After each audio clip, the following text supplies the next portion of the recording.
நம்ம இது விஜிஸ் கிச்சன். இன்றைக்கி கீரை மசியல் தான். சிறுபருப்பு கழுவி அடுப்பில் வச்சுருக்கேன். இப்போ கொஞ்சம் தண்ணி ஊற்றிக்கலாம் தேவையானது. ஏற்கனவே நான் நிறைய தடவை போட்டிருப்பேன், இருந்தாலும் இந்த ஒரு தடவை பார்க்கலாம், வீடியோவாக போடுறேன். தண்ணி ஊற்றி இது நல்லா கொஞ்சம் வேகணும். சும்மா பொங்கி பொங்கி ஊற்றாமல் இருக்க கொஞ்சம் போல் எண்ணெய் விட்டுக்கலாம்.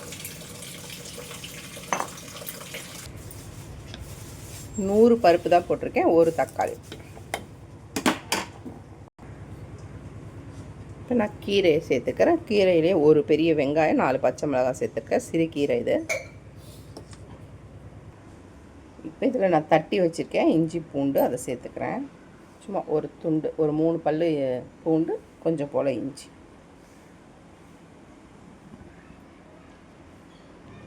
மிக்ஸ் மிளகாத்தூள் ஒரு 1/2 ஸ்பூன். இது எல்லாத்தையும் போட்டு தேவையான அளவு உப்பையும் போட்டுடணும். நல்லா இது வெந்து வரணும். கொஞ்சம் நேரம் மூடி வேக விடலாம். ஃபுல்லாக சிம்லேயே வச்சுருங்க.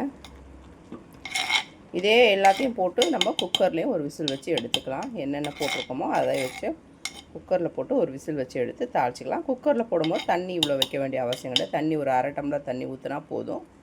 நம்ம பாத்திரத்துலனால நான் தண்ணி நிறைய ஊற்றிருக்கேன். பாருங்கள், நல்ல சூப்பராக வருது பாருங்கள். இந்த மாதிரி பண்ணும்போது சூப்பராக இருக்கும். நம்ம குக்கரை விட இந்த மாதிரி வேக வச்சு சாப்பிட்டா சூப்பராக இருக்கும். தண்ணி நல்லா சுண்டணும், அதனால் நம்ம இன்னும் கொஞ்சம் நேரம் வேக விடலாம். நம்ம ஜீரகமும் கடுகும் போட்டு தாளிச்சிருக்கேன், அதை இதில் சேர்த்துக்கலாம்.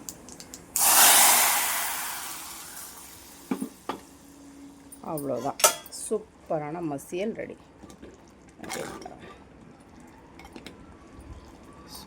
ஒரே ஒரு ஸ்பூன் போட்டு நெய் போட்டு சாப்பிட்டோம்னா அருமையாக இருக்கும். செஞ்சு பாருங்கள். செஞ்சு சாப்பிட்டு பார்த்துட்டு எப்படி இருக்குன்னு சொல்லுங்கள். வணக்கம். மறக்காமல் நம்ம சேனலை சப்ஸ்கிரைப் பண்ணிவிடுங்க.